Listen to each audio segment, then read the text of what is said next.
الله الرحمن الرحيم يا أيها الذين آمنوا اتقوا الله حق تقاته ولا تموتن إلا وأنتم مسلمون. ہمارے محترم بھائیوں اور دوستوں، دنیا کے اندر جو بھی مصیبتیں اور آفتیں آتی ہیں یہ سب اللہ کے حکم سے وجود میں آتی ہیں۔ بیماریوں کو نازل کرنے والے اللہ ہیں، شفا دینے والے بھی اللہ ہیں۔ ہم اس بات پر سب سے پہلے یقین رکھتے ہیں اور ہمیں اس بات کا پورے طور پر کامل یقین ہونا چاہیے کہ موت اسباب سے نہیں آتی، موت کے لیے کوئی سبب نہیں چاہیے۔ موت ہر انسان کی، ہر جاندار کی اپنے وقت پر آتی ہے، اس کے لیے بظاہر کوئی سبب ہو سبب نہ ہو۔ موت کا ایک وقت اللہ تعالیٰ نے سب کے لیے مقرر کیا ہے، اس وقت پر انسان مرتا ہے، اس سے پہلے نہیں مرتا۔ بیمار ہو مرنا کوئی ضروری نہیں ہے، صحت مند ہو اس کا زندہ رہنا ضروری نہیں۔ یہ اللہ کے فیصلے ہوتے ہیں۔ موت کے تعلق سے خصوصاً اللہ کا فیصلہ ہے، اذا جاء اجلهم فلا يستأخرون ساعة ولا يستقدمون۔ جب انسان کی موت کا وقت آتا ہے، کسی کی اجل پوری ہو جاتی ہے، تب ان کو پھر نہ ایک لمحہ دنیا کے اندر زندہ رہنے کا موقع ملتا ہے، نہ ایک لمحہ پہلے اس کو دنیا سے اٹھا لیا جاتا ہے۔ یہ ہمارا ایمان ہے، اس پر ہمارا یقین پورے طور پر ہونا چاہیے ایمان کے ساتھ ساتھ۔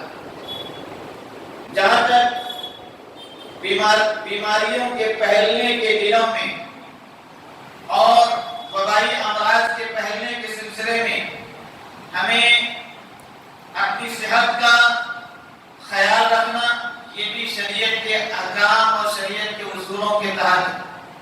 اس وقت جس وبا کے سلسلے میں دنیا کے لوگ پریشان ہیں اور پریشانی کا عالم یہ ہے کہ جس پریشانی میں آدمی کو اللہ کی طرف رجوع ہونا چاہیے، اللہ سے اپنے گناہوں کی بخشش طلب کرنی چاہیے، معافی مانگنی چاہیے، مساجد کا رخ کرنا چاہیے۔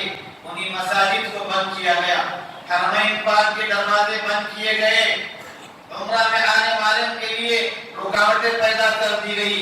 یہ وہ جانتے ہیں ان کے مسائل۔ ہم جس ملک کے اندر رہتے ہیں ہم اپنے مسائل سے زیادہ واقف ہیں۔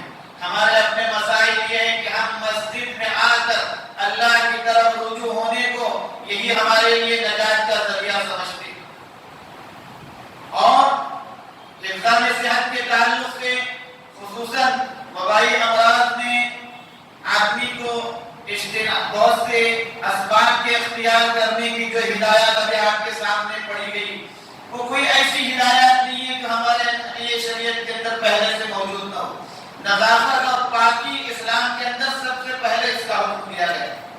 پاکی کا ایسا معاملہ ہے کہ ہمارے قرآن پاک کے اندر، احادیث مبارکہ کے اندر جتنی تفصیل پاکی کی بیان کی گئی ہے، پاکی پر جتنا زور دیا گیا ہے، بلکہ عبادات کی صحت کا دار و مدار جو ہے پاکی پر رکھا گیا ہے۔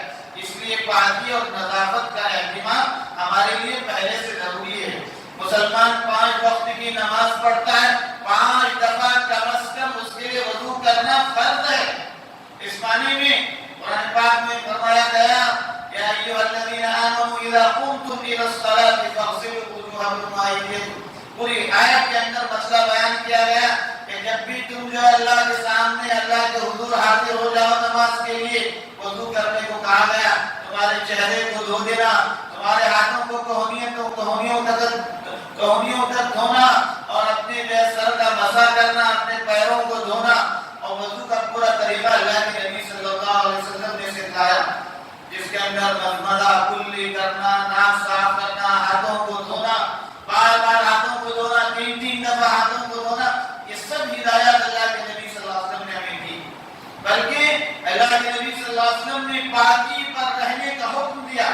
گھر سے وضو کر کے آنے پر فرمایا کہ جو شخص اپنے گھر سے وضو کر کے آتا ہے مسجد میں، وہ اللہ کا جو ہے مہمان بن کر آتا ہے، اور میزبان کی یہ ذمہ داری ہوتی ہے کہ اپنے مہمان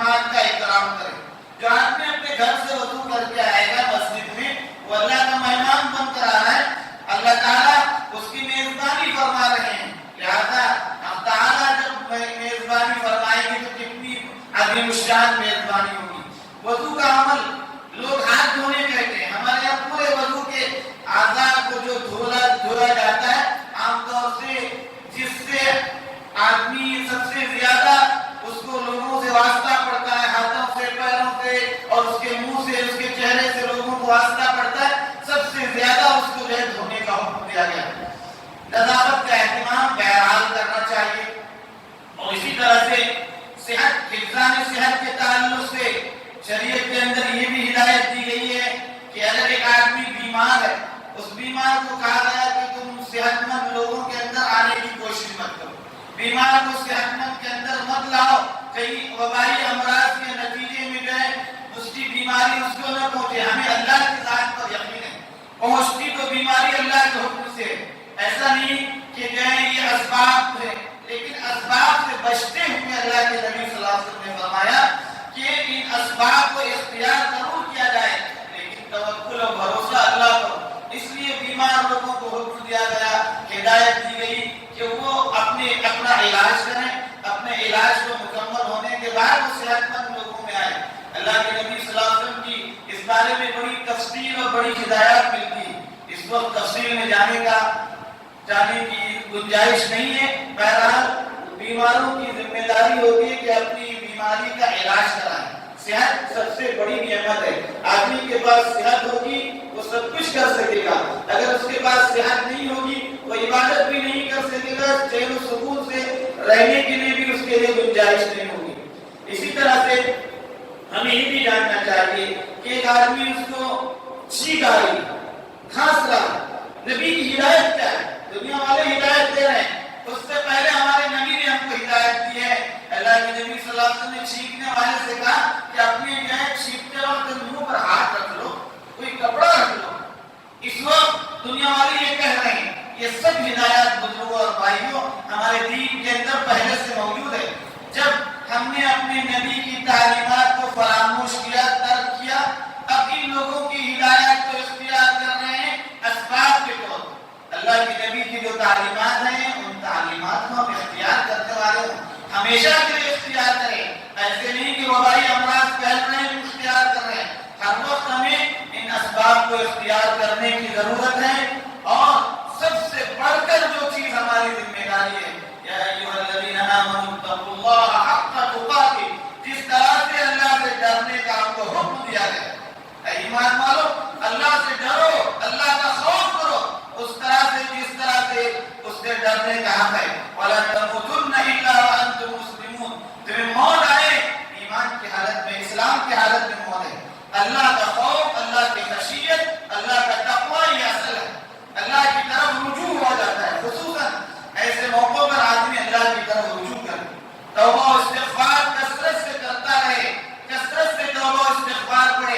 استغفار کے اندر اور اللہ کے نبی صلی اللہ علیہ وآلہ وسلم پر کثرت سے درود پڑھنا یہ بہت سی جو ہے پریشانیوں کو دور کرنے کا علاج ہے.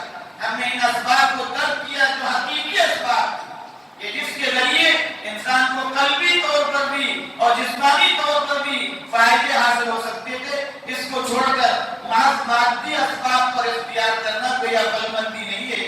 مادی اسباب بھی اختیار کیے جائیں گے، اس سے پہلے جو شریعت کی ہدایات ہیں، جو شریعت کے احکامات ہیں، جو تعلیمات ہیں، ان تعلیمات پر عمل کیا جائے گا. اللہ سے دعا ہے کہ اللہ تعالیٰ ہمیں ان باتوں کو سمجھنے کی اور اس پر عمل کرنے کی توفیق نصیب فرمائے، ایمان کی سلامتی عطا فرمائے، ہم سبوں کو اپنے وقت پر ایمان پر خاتمہ نصیب فرمائے. آمین. وآخر دعوانا